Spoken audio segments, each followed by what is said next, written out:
Now when Festus was come into the province, after 3 days he ascended from Caesarea to Jerusalem.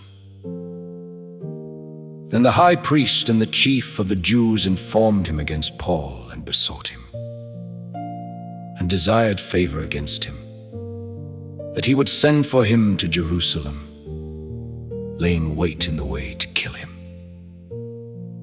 But Festus answered, that Paul should be kept at Caesarea, and that he himself would depart shortly thither.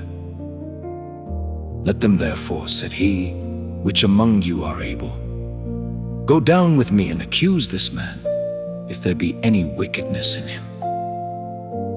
And when he had tarried among them more than 10 days, he went down unto Caesarea.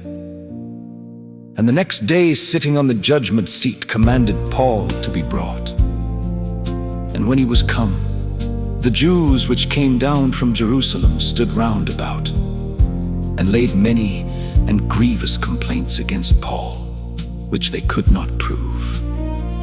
While he answered for himself, neither against the law of the Jews, neither against the temple, nor yet against Caesar, have I offended anything at all.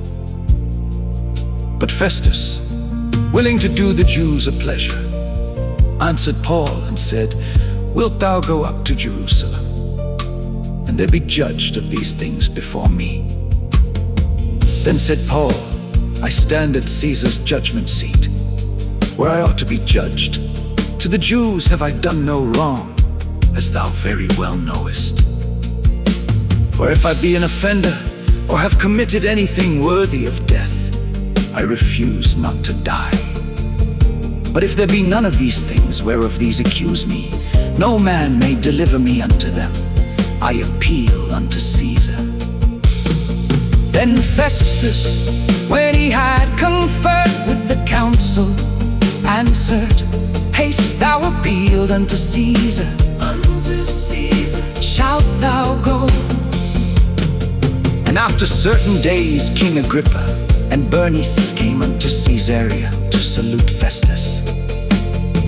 And when they had been there many days, Festus declared Paul's cause unto the king, saying, There is a certain man left in bonds by Felix, about whom, when I was at Jerusalem, the chief priests and the elders of the Jews informed me, desiring to have judgment against him.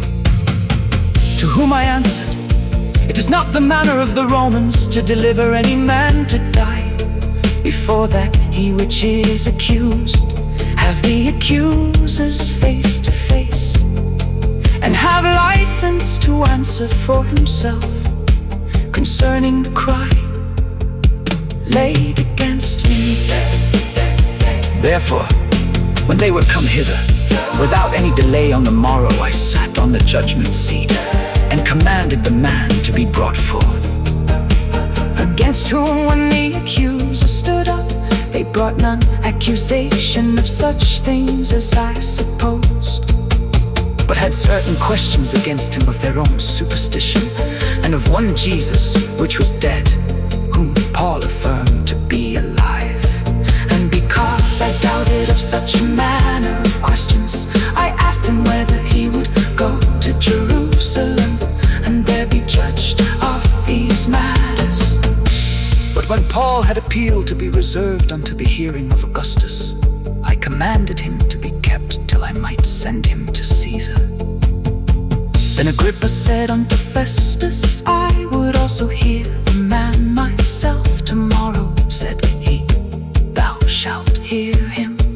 And on the morrow, when Agrippa was come, and Bernice with great pomp, and was entered into the place of hearing with the chief captains and principal men of the city, at Festus' commandment Paul was brought forth.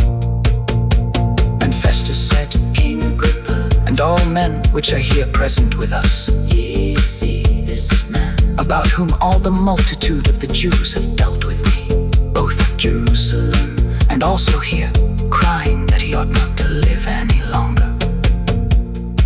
But when I found that he had committed nothing worthy of death, and that he himself hath appealed to Augustus, I have determined to send him, of whom I have no certain thing to write unto my Lord. Wherefore I have brought him forth before you, and specially before thee, O King Agrippa, that after examination had I might have somewhat to write. For it seemeth to me unreasonable to send a prisoner, and not withal to signify the crimes laid against him.